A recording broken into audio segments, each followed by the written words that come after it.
وعلیکم السلام ورحمۃ اللہ وبرکاتہ۔ اللہ رب العالمین خیر و عافیت میں رکھے۔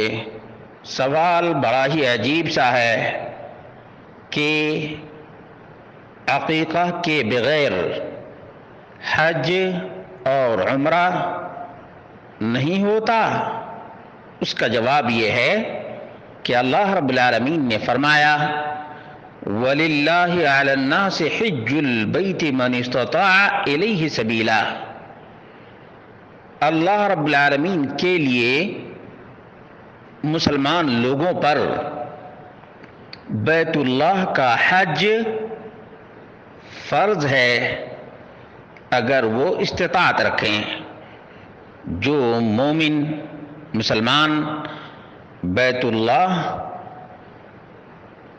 کا حج کرنے کی استطاعت رکھے اس پر حج فرض ہے۔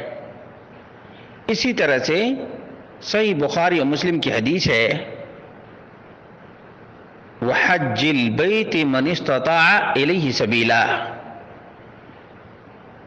کہ جو حج کی استطاعت رکھتا ہے اسی پر پانچواں رکن اسلام کا فرض ہے۔ معلوم یہ ہوا کہ عقیقہ نہ حج کے لیے شرط ہے اور نہ عمرہ کے لیے شرط ہے۔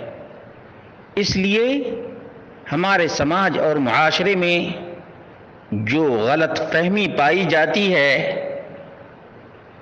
اس کا ازالہ کرنا بہت ہی ضروری ہے۔ قربانی کے موقع پر بھی اس قسم کے سوالات کیے گئے کہ جس کا عقیقہ نہیں ہوا ہے کیا اس کی قربانی نہیں ہوگی؟ اب یہ سوال آیا ہے کہ جس کا عقیقہ نہیں ہوا ہے کیا اس کا حج اور عمرہ نہیں ہوگا؟ اس کا جواب یہ ہے کہ بالکل ہو جائے گا۔ مال حلال کمائی سے ہو، عقیدہ درست ہو اور نیت خالص ہو، طریقہ محمد رسول اللہ صلی اللہ علیہ وسلم کا ہو، تو بالکل حج اور عمرہ مقبول ہے۔ حج اور عمرہ کے لیے عقیقہ نہ شرط ہے اور نہ لازم ہے۔ اس لیے ان لوگوں کو اپنے دل سے یہ بات نکال دینی چاہیے جن لوگوں کا عقیقہ نہیں ہوا ہے۔ آج اللہ رب العالمین نے استطاعت دی ہے حج کرنے کی یا عمرہ کرنے کی، تو پیچھے کی طرف مڑ کر نہ دیکھیں، بلکہ اللہ رب العالمین نے آج استطاعت دی ہے تو حج اور عمرہ ضرور کریں۔